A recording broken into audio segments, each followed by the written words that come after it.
Hi guys, welcome to my channel. അപ്പോൾ ഇന്നത്തെ നമ്മുടെ വീഡിയോ എന്ന് പറയുന്നത് ഒരു ഹോം ടൂറാണ്. ഞാൻ കഴിഞ്ഞ പ്രാവശ്യം നമ്മുടെ ചാനലിൽ ഒരു ഹോം ടൂർ ഇട്ടപ്പോൾ കുറേ പേർക്ക് അത് കണ്ട് കുറേ പേർക്ക് ഇഷ്ടമായി. അപ്പോൾ ഇന്ന് ഞാൻ എൻ്റെ ചാച്ചൻ്റെ വീട്ടിൽ വന്നേക്കാണ്. അപ്പോൾ ഇവിടുത്തെ ഒരു ഹോം ടൂർ എടുക്കാം. പക്ഷെ ഒരു ട്വിസ്റ്റ് ഉണ്ട്. ഇന്നത്തെ വീഡിയോയിൽ ഞാനല്ല നിങ്ങൾക്ക് ഇതൊക്കെ എക്സ്പ്ലെയിൻ ചെയ്ത് തരാൻ പോകുന്നത്, എൻ്റെ കൂടെ ഒരാളും കൂടി ഉണ്ട്. അപ്പോൾ ഇതാണ് എൻ്റെ കസിൻ അനിത. ഞങ്ങൾ കുഞ്ഞാവ എന്നാണ് വിളിക്കുന്നത്. അപ്പോൾ ഇന്നത്തെ നമ്മുടെ വീഡിയോയിൽ കുഞ്ഞാവയായിരിക്കും നമുക്ക് എല്ലാം എക്സ്പ്ലെയിൻ ചെയ്ത് തരാൻ പോകുന്നത്. റെഡിയാണോ? Ready. So let's get into the video. അപ്പോൾ ഇതാണ് നമ്മുടെ വീടിന്റെ സിറ്റ് ഔട്ട്. ഇവിടെ എന്ന് പറഞ്ഞാൽ മെയിനായിട്ട് കുറേ ചെടികളാണ് വെച്ചേക്കുന്നത്. കാരണം ഞാൻ അമ്മയ്ക്ക് ഇവിടെ ഗാർഡനിങ്ങിനോട് ഭയങ്കര താല്പര്യമാണ്. അപ്പോൾ ഇത് നമ്മൾ അകത്തേക്ക് കയറി കഴിഞ്ഞാലും വീടിന്റെ ഏതൊക്കെ മൂലയിൽ നോക്കിയാലും എവിടെയെങ്കിലൊക്കെ ചെടി നമുക്ക് കാണാനായിട്ട് പറ്റും. അപ്പോൾ നമുക്കിനി വീടിന്റെ അകത്തോട്ട് കയറിയാലോ? യെസ്. ഓക്കെ, നമ്മൾ വീടിന്റെ അകത്തേക്ക് കയറിയിട്ടാണ്. വാതിൽ തുറന്ന് കയറുമ്പോൾ ഡയറക്റ്റ് നമ്മൾ ലിവിംഗ് റൂമിലേക്ക് അല്ല കയറുന്നത്. ഫസ്റ്റ് ഒരു ഫോയറിന്റെ സ്പേസ് ഉണ്ട്. ആ ഫോയറിലൂടെ കടന്നിട്ടാണ് നമ്മുടെ ഫോമൽ ലിവിംഗിലേക്ക് എത്തുന്നത്. നമ്മുടെ വീട്ടിൽ മെയിൻ ആയിട്ട് ഒരു 3 കളർ കോമ്പോസ് ആണ് ഉപയോഗിച്ചിരിക്കുന്നത്. വൈറ്റ്, ബ്ലാക്ക് ആൻഡ് ഗ്രേയിലാണ് നമ്മൾ കളർ തീം ഉപയോഗിച്ചിരിക്കുന്നത്. അപ്പോൾ സെറ്റ് ഇവിടെ വരുന്നത് ബ്ലാക്ക് ആൻഡ് ഗ്രേയിലാണ് നമ്മൾ സെറ്റ് കൊടുത്തേക്കുന്നത്.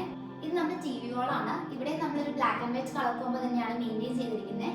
ഒരു മൾട്ടിവുഡിൽ ബ്ലാക്കും വൈറ്റും കളർ കോമ്പോയില് ബ്ലാക്ക് ടി വി കൊടുത്തേക്കുന്നു. അതിന്റെ സാധനങ്ങളൊക്കെ ഇതിന്റെ അടിയിൽ തന്നെ ബ്ലാക്ക് ആൻഡ് വൈറ്റ് നമ്മൾ ചെറിയൊരു ഷെൽഫ് വെച്ച് പണിതിട്ടുണ്ട്. അതിന്റെ അകത്താണ് ബാക്കിയുള്ള സാധനങ്ങളൊക്കെ. ചുറ്റും നമ്മൾ ബ്ലാക്കും വൈറ്റും കളറിൽ തന്നെ ഫ്ലോട്ടിംഗ് ഷെൽഫ്സും വെച്ചു. നമ്മുടെ ഈ റൂമിന്റെ മെയിൻ ഹൈലൈറ്റ് എന്ന് പറഞ്ഞാൽ ഈ ടെറേറിയം ആണ്. ടെറേറിയം എന്ന് പറഞ്ഞു കഴിഞ്ഞാൽ ഫുൾ നാച്ചുറൽ പ്ലാന്റ്സ് വെച്ചിട്ട് ഇതുപോലെ നമ്മളിത് സെറ്റ് ചെയ്തെടുക്കും. ഞങ്ങൾ ആദ്യം ഈ വീട് പണി നടന്നുകൊണ്ടിരുന്ന സമയത്ത് പാർട്ടീഷനായിട്ട് എന്ത് കൊടുക്കണം എന്നുള്ളൊരു പ്ലാൻ എനിക്കുണ്ടായിരുന്നു. അപ്പോൾ ഞങ്ങൾ ആദ്യം വുഡിന്റെ പാർട്ടീഷൻ കൊടുത്താലോ അല്ലെങ്കിൽ ഗ്ലാസിന്റെ പാർട്ടീഷൻ ആയാലും അങ്ങനെ പല രീതിയിൽ തിങ്ക് ചെയ്തു. പക്ഷെ അത് എല്ലായിടത്തും കണ്ടുവരുന്നതാണ്. അപ്പോൾ ഞങ്ങൾ ഫൈനലി കുറേ തിങ്ക് ചെയ്ത് കഴിഞ്ഞപ്പോൾ ഒരു ഇൻസ്റ്റഗ്രാം പേജിലൂടെയാണ് ഇങ്ങനൊരു ചെറിയൊരു സംഭവം കാണുന്നത്. അപ്പോൾ എൻ്റെ ചേച്ചിയാണ് പറഞ്ഞു തന്നത് നമുക്കിങ്ങനെ ഒരു ടെറേറിയം ഇങ്ങനെ സെറ്റ് ചെയ്യാം എന്ന് പറഞ്ഞിട്ട് ഞങ്ങൾ ഇന്റീരിയർ ഡിസൈനേഴ്സ് നിങ്ങൾ കോൺടാക്ട് ചെയ്ത് അവരെ കൊണ്ട് ഇത് ചെയ്യിച്ചത്. അപ്പോൾ ഈ ഒരു ലിമിറ്റഡ് സ്പേസിൽ ആദ്യം ഇങ്ങനെ ഉണ്ടാക്കിയെടുക്കുക എന്നുള്ളത് കുറച്ച് കോംപ്ലിക്കേറ്റഡ് ആയിരുന്നു. പക്ഷെ ഞങ്ങളുടെ ഐഡിയ അനുസരിച്ച് തന്നെ അവരത് സെറ്റ് ചെയ്ത് തന്നു. ഇതിൽ ഫുൾ നാച്ചുറൽ പ്ലാന്റ്സ് ഉപയോഗിച്ചിരിക്കുന്നത്. ഈ ബ്രാഞ്ചസ് നമ്മുടെ നാച്ചുറൽ ബ്രാഞ്ചസ് തന്നെയാണ്. അതിലേക്ക് കുറച്ച് ഡ്രൈഡ് മോസ് വെച്ചിട്ട് നമ്മുടെ മണി പ്ലാന്റ്സും പിന്നെ ബാക്കിയുള്ള നാച്ചുറൽ പ്ലാന്റ്സും നമുക്ക് എന്തെങ്കിലും കയറ്റാം. പിന്നെ താഴേക്കൂടെ ഞങ്ങൾ കുറച്ച് അക്വേറിയം രീതിയിൽ സെറ്റ് ചെയ്തെടുത്തേക്കുവാണ്. താഴെ വെള്ളമൊക്കെ ഒഴിച്ച് ഫിഷ് ഇട്ടിട്ടുണ്ട്. പിന്നെ ഇതിന്റെ ഒരു മെയിൻ ഡിസഡ്വാൻറ്റേജ് എന്ന് പറഞ്ഞു കഴിഞ്ഞാൽ നല്ല രീതിയിൽ മെയിൻ്റനൻസ് ഉണ്ട്. അതായത് പ്ലാന്റിങ്ങിനോട് അല്ലെങ്കിൽ ഗാർഡനിങ്ങിനോടൊക്കെ താല്പര്യമുള്ളവർക്കൊക്കെ ആണെങ്കിൽ ഇത് സെറ്റ് ചെയ്ത് അടിപൊളിയായിരിക്കും. അല്ലാതെ സെറ്റ് ചെയ്ത് ഞാൻ ഒരിക്കലും നിങ്ങളോട് സജസ്റ്റ് ചെയ്യില്ല. കാരണം എന്ന് പറഞ്ഞാൽ മെയിൻ്റനൻസ് നല്ല രീതിയിലുണ്ട്. കാരണം ഇടയ്ക്കിടയ്ക്ക് ഈ പ്ലാന്റ്സ് ഒക്കെ വളരുമ്പോൾ കട്ട് ചെയ്ത് നിർത്തുക, ചീത്തയായി പോകുമ്പോൾ നമ്മളത് മാറ്റി പുതിയത് പ്ലാന്റ് ചെയ്യുക, അങ്ങനെ കുറേ കാര്യങ്ങൾ ഇതിനകത്തുണ്ട്. ഇതില് വെള്ളം വരുമോ? വെള്ളം വരും. അത് പറയാൻ വരുമായിരുന്നു. നമുക്കത് ഇട്ടാലോ? വെള്ളം ഇടാനൊരു കുഴപ്പമുണ്ട്. കാരണം എന്ന് വെച്ച് കഴിഞ്ഞാൽ ഈ താഴെ എന്നുള്ളത് താഴെ ഒരു മോട്ടർ വെച്ചിട്ടുണ്ട്. ആ വെള്ളം സർക്കുലേറ്റ് ചെയ്താണ് വീഴുന്നത്. ഈ ബ്രാഞ്ചസിലൂടെയൊക്കെ ഇങ്ങനെ ചെറുതായിട്ട് മഴ പെയ്യുന്ന പോലെ ഇങ്ങനെ വെള്ളം വീണോണ്ടേയിരിക്കും. പക്ഷെ അതിനും ഒരു കുഴപ്പമുണ്ട്. ഈ ലീവ്സ് ഒക്കെ വളർന്നു കഴിഞ്ഞ് കഴിയുമ്പോൾ ഈ വെള്ളം ഈ ലീവ്സിൽ തട്ടിയിട്ട് പുറത്തോട്ട് വീഴും. അപ്പൊ അവിടെയൊക്കെ തുടച്ച് വൃത്തിയാക്കാൻ നല്ല ബുദ്ധിമുട്ടാണ്. അതുകൊണ്ട് നമ്മളിപ്പോൾ തൽക്കാലം തുടയ്ക്കാൻ പറ്റില്ലാത്തതാണ് നമ്മളിവിടെ വെള്ളം ഇടുന്നില്ല. പക്ഷെ അതിൽ വെള്ളം വീഴും. അങ്ങനെ ഒരു സംഭവം കൂടി ഇതിനകത്തുണ്ട്. ഇതിന്റെ കോസ്റ്റ് ഓഫ് ഇംപ്ലിമെന്റേഷൻ അറിയോ? കറക്റ്റായിട്ട് എനിക്ക് ഓർമ്മയില്ല. അറൗണ്ട് ഒരു 50K അടുത്തോളം വന്നു. ഇത് ഞങ്ങളിവിടെ ഹൗസ് വാമിംഗ് ഒരു 3.5-4 വർഷം മുന്നേ ആയിരുന്നു. അപ്പോൾ ആ ടൈമിൽ ഒരു 50K ഒക്കെ ആയി. അപ്പോൾ ചിലപ്പോൾ അതിൻ്റെ റേറ്റ് പിന്നെയും കൂടിയിട്ടുണ്ടാവുമായിരിക്കും. ഡൈനിങ് ഏരിയയിൽ പ്രത്യേകിച്ച് പറയാനായിട്ടെന്ന് പറഞ്ഞു കഴിഞ്ഞാൽ നമ്മൾ ഈ വാളിൽ നമ്മളൊരു പ്രെയർ ഏരിയ സെറ്റ് ചെയ്തേക്കാണ്. ഒരു പ്രെയർ റോൾ ആക്കി മാറ്റി. പിന്നെ ലെഫ്റ്റ് സൈഡിൽ നമ്മളൊരു കോർട്ട്യാർഡ് സെറ്റ് ചെയ്തു.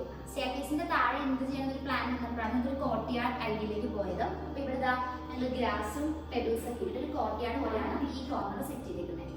ഈ കോർണറിലായിട്ടാണ് നമ്മുടെ വാഷ് ഏരിയ വരുന്നത്. ഇനി നമുക്ക് ഇവിടുന്ന് നമ്മുടെ ഗസ്റ്റ് റൂമിലേക്ക് കയറാം.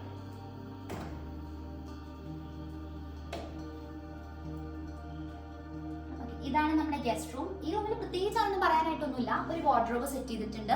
പിന്നെ അവിടെ ഇതിന് അറ്റാച്ച്ഡ് ആയിട്ട് ഒരു ഡ്രസ് ഏരിയയും അതിനോടൊപ്പം തന്നെ ഒരു അറ്റാച്ച്ഡ് ബാത്റൂമും ഉണ്ട്. അത്രേ ഉള്ളൂ. നമുക്ക് മൊത്തത്തിൽ ഇവിടെ 4 ബെഡ്റൂംസ് ആണ് ഉള്ളത്. അപ്പോൾ താഴെ 2 റൂമും മേളിൽ 2 റൂമും. എല്ലാ റൂംസും ഏകദേശം ഒരുപോലെയൊക്കെ തന്നെയാണ്. പാറ്റേണും ഡിസൈനും അറ്റാച്ച്ഡ് ഡ്രസ്സിംഗ് ഏരിയയും ബാത്റൂമും അതും എല്ലാം സെയിം ഡിസൈൻ തന്നെയാണ് നമ്മൾ കണ്ടിന്യൂ ചെയ്ത് പോരുന്നത്. ഒരു യൂണിഫോമിറ്റി മെയിൻറ്റെയിൻ ചെയ്യാൻ വേണ്ടിയിട്ടാണ് അത് നമ്മൾ ചെയ്തിരിക്കുന്നത്. അപ്പോൾ നമുക്ക് ഈ വീടിന്റെ മാസ്റ്റർ ബെഡ്റൂമിലേക്ക് കയറാം.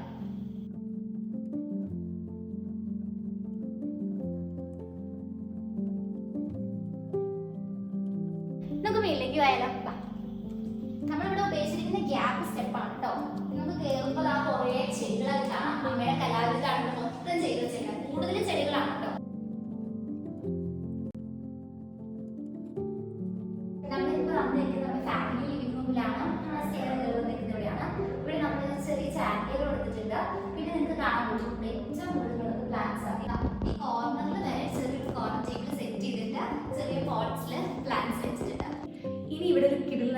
നമുക്കതൊന്ന് കാണാം. അപ്പൊ ഞാൻ നിങ്ങളോട് കുറച്ച് മുന്നേ പറഞ്ഞ ഒരു സർപ്രൈസ് എലിമെന്റ് ഇതാണ്. നമ്മളിപ്പോ അവിടെയാണ് ഉള്ളത്. അതിനെപ്പറ്റി ഡീറ്റെയിൽ ആയിട്ട് കുഞ്ഞാവ് പറയും. എനിക്കറിയില്ല. അത് മീൻസ് ബേസിക്കലി ഡീറ്റെയിൽ ആയിട്ടല്ല, നമ്മളിപ്പോ ഇരിക്കുന്നത് നമ്മുടെ വീടിന്റെ തിയേറ്ററിലാണ്. അപ്പൊ അതിന് ഡീറ്റെയിൽ ആയിട്ട് പറയാനായി നമുക്ക് നമ്മൾ കണ്ടിട്ടായിട്ട് തന്നെ പോവാം, അതായിരിക്കും നല്ലത്. അതിന് മുന്നേ ശരിക്കും ഈ തിയേറ്ററിന്റെ ഐഡിയ ആരുടെയായിരുന്നു? ഞങ്ങള് വീട് പണി തുടങ്ങിയ സമയത്ത് കുഞ്ഞേച്ചിക്കായിരുന്നു ഫസ്റ്റ് ഐഡിയ. വീട്ടിൽ ഹോം തിയേറ്റർ സെറ്റ് ചെയ്യണം എന്നുള്ളത് കുഞ്ഞേച്ചിയാണ് പറഞ്ഞത്. അപ്പൊ അതുകൊണ്ടാണ് ഇതിനൊരു ഐഡിയ ആയിട്ട് കണ്ടിട്ട് തന്നു. ചേട്ടായാണ് ഇത് മൊത്തം ഇങ്ങനെ സെറ്റ് ആയത് ഞങ്ങൾക്ക് തന്നത്. ഓക്കെ, സോ ബേസിക്കലി കണ്ണട്ടായി എന്ന് പറഞ്ഞാൽ എൻ്റെ ബ്രദറാണ്. ഞങ്ങളുടെ ഹോം ടൂറിന്റെ സമയത്തും പറഞ്ഞിട്ടുണ്ടായിരുന്നു, എൻ്റെ ബ്രദറിന് ഒരു ഓട്ടോമേഷൻ കമ്പനിയുടെ സ്റ്റീൽ ഗ്രേപ്പ് ഓട്ടോമേഷൻസ് ആണ്. അപ്പം അവരാണ് ഈ തിയേറ്റർ സെറ്റ് ചെയ്ത് കൊടുത്തത്. അപ്പൊ അതിന്റെ ഡീറ്റെയിൽസ് നമുക്ക് കണ്ടയുടെ തന്നെ ചോദിക്കാം. അപ്പൊ ഇതിനെപ്പറ്റി ആധികാരികമായിട്ട് സംസാരിക്കാൻ വേണ്ടി കണ്ടേ നമ്മുടെ കൂടെ നമുക്ക് കണ്ടയോട് തന്നെ ചോദിച്ചോക്കാം. ഫസ്റ്റ് ഓഫ് ഓൾ എനിക്ക് ആദ്യം തന്നെ അറിയേണ്ടത് ഇതിന്റെ ബഡ്ജറ്റിനെ പറ്റിയാണ്. ഇങ്ങനൊരു സംഭവം നമുക്ക് സെറ്റ് ചെയ്ത് കൊടുക്കാൻ ഏകദേശം എത്ര രൂപയാവും? എമൗണ്ടിനെ പറ്റി നമുക്ക് അങ്ങനെ ഒരു കറക്റ്റ് ആയിട്ട് പ്രിസൈസ് ആയിട്ട് എമൗണ്ട് പറയാൻ പറ്റില്ല. കാരണം പ്രിസൈസ് ആയിട്ട് വേണ്ട, നമുക്കൊരു എന്താ പറയുക, ഒരു മിനിമം മാക്സിമം ഇട്ടിട്ട്. ഇത് തിയേറ്റർ എന്ന് പറയുമ്പോൾ നമുക്കൊരു കസ്റ്റമൈസേഷൻ വേണ്ട ഒരു സംഭവം. കാരണം വെച്ചാൽ നമുക്കൊരു ഓരോരുത്തരും ബഡ്ജറ്റ് വൈസ് നമ്മൾ ചെയ്യുന്ന സംഭവം. അപ്പൊ നമ്മൾ ഇവിടെ ചെയ്തിരിക്കുന്നത് നമ്മളിവിടെ വെച്ചിരിക്കുന്ന ഓഡിയോ സിസ്റ്റം, പിന്നെ പ്രൊജക്ടർ, പിന്നെ അക്കോസ്റ്റിക്, ഇതിനൊക്കെ ബേസ് ചെയ്യാണ് മെയിൻലി അതിന്റെ പ്രൈസ് പറയുന്നത്. അപ്പൊ നമ്മളിത് 2022 കമ്മീഷൻ ചെയ്തൊരു പ്രൊജക്റ്റ് ആണ് ശരിക്കും പറഞ്ഞത്. അപ്പൊ ആ സമയത്ത് വന്ന ബഡ്ജറ്റ് ഏകദേശം ഒരു 6.5 lakhs ഒക്കെയാണ് ടോട്ടൽ സംഭവം. ടോട്ടൽ എന്ന് പറഞ്ഞാൽ നമുക്ക് ഇതിനകത്ത് വരുന്നത് കവർ ചെയ്യുന്ന ഈ പറഞ്ഞ എമൗണ്ട് കവർ ചെയ്യുന്ന വെച്ച് കഴിഞ്ഞാൽ പ്രൊജക്ടർ, അതിന്റെ സ്ക്രീൻ, പിന്നെ ഓഡിയോ സിസ്റ്റം, അക്കോസ്റ്റിക്, ടോട്ടലായില്ലേ? പക്ഷെ ഞാൻ കാര്യം പറയട്ടെ, നമ്മളിപ്പോ ഈ റൂമിൽ നിൽക്കുമ്പോൾ നമുക്ക് പുറത്തുള്ള സൗണ്ട് ഒന്നും കേൾക്കാൻ പറ്റുള്ളൂ. അപ്പൊ നമ്മളത് ഈ തിയേറ്ററിന് വേണ്ടി തന്നെ അങ്ങനെ സെറ്റ് ചെയ്തതാണോ? അതിന്റെ നമ്മൾ അക്കോസ്റ്റിക് ചെയ്യേണ്ടത് ഇതിനകത്ത് എന്ന് വെച്ച് കഴിഞ്ഞാൽ സൗണ്ട് പ്രൂഫും ചെയ്തിട്ടുണ്ട്, അക്കോസ്റ്റിക് ചെയ്തിട്ടുണ്ട്. കാരണം നമ്മളിപ്പോ തിയേറ്ററിൽ ഇപ്പൊ ഇതൊരു മൊത്തം കൺഫൈൻഡ് സ്പേസാ. അപ്പൊ നോർമലി നമുക്ക് അത്ര അതിനകത്തൊരു 800 watts 1000 wattsന്റെ സൗണ്ട് കയറുമ്പോൾ ഓട്ടോമാറ്റിക്കലി നമുക്ക് എക്കോ വരും. പിന്നെ നമുക്ക് അതിനകത്ത് ഇരിക്കാൻ ഭയങ്കര ബുദ്ധിമുട്ടായിരിക്കും. കാരണം അത് വിൻഡോസോ കാര്യങ്ങളൊന്നും തന്നെ ഇല്ല. പുറമേ നിന്ന് ഒരു സൗണ്ട് അകത്തോട്ടോ അല്ലെങ്കിൽ പുറത്തോട്ട് പോകാനുള്ള ഒരു ഓപ്ഷൻ അതില്ല. അപ്പൊ നോർമലി ഈ റിവർബറേഷൻ എന്ന് വെച്ചാൽ എക്കോ കുറയ്ക്കാൻ വേണ്ടി നമ്മൾ ഇതിനകത്ത് മൊത്തം അക്കോസ്റ്റിക് ചെയ്തിട്ടുണ്ട്. ഫ്ലോർ അക്കോസ്റ്റിക് ചെയ്തിട്ടുണ്ട്, പിന്നെ വാൾസ് എല്ലാം അക്കോസ്റ്റിക് ചെയ്തിട്ടുണ്ട്, സീലിംഗ് അക്കോസ്റ്റിക് ചെയ്തിട്ടുണ്ട്. അക്കോസ്റ്റിക് പാനലുകളാണ് നമ്മളിവിടെ അക്കോസ്റ്റിക് പാനലുകളാണ് യൂസ് ചെയ്തിരിക്കുന്നത്. പിന്നെ ഫ്ലോറിൽ വെച്ച് കഴിഞ്ഞാൽ ഫ്ലോറ് കാർപ്പറ്റും ചെയ്തിട്ടുണ്ട്, അതുകൂടാതെ തന്നെ അക്കോസ്റ്റിക്കും ചെയ്തിട്ടുണ്ട്. പിന്നെ സൗണ്ട് സിസ്റ്റത്തിനെ പറ്റി പറയുകയാണെങ്കിൽ എന്താ സൗണ്ട് സിസ്റ്റം ഒക്കെ നമ്മൾ എങ്ങനെയാണ്? സൗണ്ട് സിസ്റ്റം നമ്മൾ യൂസ് ചെയ്തിരിക്കുന്നത് ഡെനോൺ എന്ന് പറഞ്ഞ ബ്രാൻഡാണ് യൂസ് ചെയ്തിരിക്കുന്നത്. ഡെനോൺ ബ്രാൻഡ് തന്നെ ആംപ്ലിഫയേഴ്സും പിന്നെ സ്പീക്കേഴ്സ് പറയുകയാണെങ്കിൽ ടാഗ് ഹാർമണിയുടെ തന്നെ 807 TAV 807S എന്ന് പറഞ്ഞ ഒരു കാറ്റഗറി വരുന്ന സ്പീക്കേഴ്സ് ആണ്. അതിനകത്ത് ഫ്രണ്ട് 2 ടവർ സ്പീക്കേഴ്സും ബാക്കിൽ നമ്മൾ യൂസ് ചെയ്യുന്ന ബുക്ക് ഷെൽഫ് സ്പീക്കേഴ്സും പിന്നെ ഒരു സെൻട്രൽ മൗണ്ട് സ്പീക്കറാണ് യൂസ് ചെയ്തിരിക്കുന്നത്. അപ്പൊ ഈ തിയേറ്ററിന്റെ ഒരു സീറ്റിംഗ് കപ്പാസിറ്റി ഒക്കെ എങ്ങനെയാണ്? സീറ്റിംഗ് കപ്പാസിറ്റി നമ്മള് 9 ആൾക്കാർക്ക് ഇരിക്കാൻ പറ്റുന്ന സീറ്റിംഗ് കപ്പാസിറ്റി നമ്മൾ ചെയ്തിരിക്കുന്നത്. നമുക്ക് നോക്കുന്നവരെ കാണാം, നമ്മള് പക്ക തിയേറ്റർ അതേ മോഡൽ തന്നെ ആയിരിക്കും. സ്റ്റെപ്പ് വൈസ് ആയിട്ട് നമ്മൾ അടിച്ചിരിക്കുന്നത്. കാരണം നമുക്കൊരു വ്യൂയിങ് ആംഗിൾ എന്ന് വെച്ചാൽ ഫ്രണ്ടിലിരിക്കുന്ന ആൾക്കാരുടെ ഹെഡ് കാണാൻ പറ്റാത്ത രീതിയിൽ വ്യൂയിങ് ആംഗിൾ സെറ്റ് ചെയ്തിട്ടാണ് നമ്മളിപ്പോൾ ചെയ്തിരിക്കുന്നത്. അത് നമ്മുടെ നോർമൽ തിയേറ്ററിലെ ആ അതേ കൺസെപ്റ്റ് തന്നെ ചെയ്യാം. പക്ഷെ എല്ലായിടത്തും അങ്ങനെ ചെയ്യാറില്ല നോർമലി. കാരണം ബഡ്ജറ്റ് വൈസ് നിൽക്കാത്ത വരുമ്പോഴാണ് നമുക്ക് സാധാ നോർമലി സിംഗിൾ പ്ലാറ്റ്ഫോം ആയിട്ട് ചെയ്യുന്നത്. ഇങ്ങനെ ചെയ്യുമ്പോൾ നമ്മൾ ബഡ്ജറ്റ് കൂടും. കാരണം സെപ്പറേറ്റ് ഇതിനൊക്കെ ഇന്ത്യയിലി അക്കോസ്റ്റിക് ചെയ്യണം, അല്ലെങ്കിൽ ഭയങ്കരമായിട്ട് റിഫ്ലക്ഷൻ വരാൻ ചാൻസ് കൂടുതലാണ്.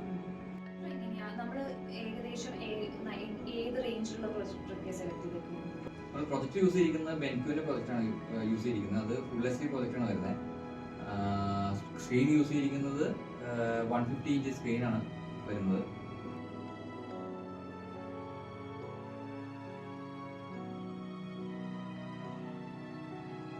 ടോട്ടൽ നമുക്ക് 4 bedrooms ആണ് ഉള്ളത്. താഴത്തെ 2 bedroom നമ്മൾ ഓൾറെഡി കണ്ടു. മേലത്തെ 2 bedroomൽ ഇതാണ് എൻ്റെ ബെഡ്റൂം.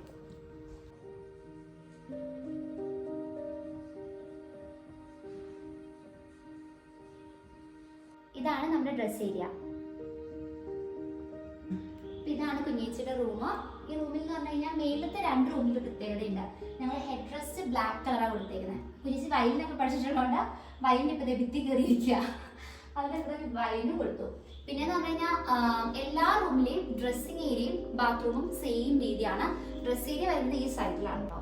എല്ലാ റൂമിൻ്റെയും ഈ ഒരു കോർണറിലായിട്ടാണ് ഡ്രസ് ഏരിയ വരുന്നത്. അതിനോട് ചേർന്ന് തന്നെ അതിൻ്റെ ബാത്റൂമും ഉണ്ട്. ഇത് നമ്മുടെ ബാൽക്കണി സ്പേസ് ആണ്. ഇവിടെയും അമ്മയുടെ കലാവിരുദ്ധ തന്നെയാണ് കണ്ടിന്യൂ ചെയ്ത് പോയിക്കൊണ്ടിരിക്കുന്നത്. എവിടെ നോക്കിയാലും ചെടിയാണ്, ഞാൻ സ്റ്റാർട്ടിങ്ങിലേ പറഞ്ഞു. അതുപോലെ തന്നെ കണ്ടോ, ഈ ഏരിയ ഫുൾ പ്ലാന്റ്സ് കൊണ്ട് അമ്മ ഇങ്ങനെ നിറച്ചേക്കാണ്. നമ്മുടെ ഓപ്പൺ ടെറസിന്റെ സ്പേസ് ആണ്. ഇവിടെ നിറച്ചു അമ്മയുടെ ബൊഗേൻവില്ലയുടെ പല വെറൈറ്റീസ് അമ്മ നിറച്ചേക്കാണ്. കൂടാതെ ഞങ്ങൾ ചെറിയൊരു സ്പേസ് ഞങ്ങൾ കൊടുത്തിട്ടുണ്ട്. ഒരു ടേബിളും അതിന് 4 ചെയറൊക്കെ ഇട്ടിട്ട്.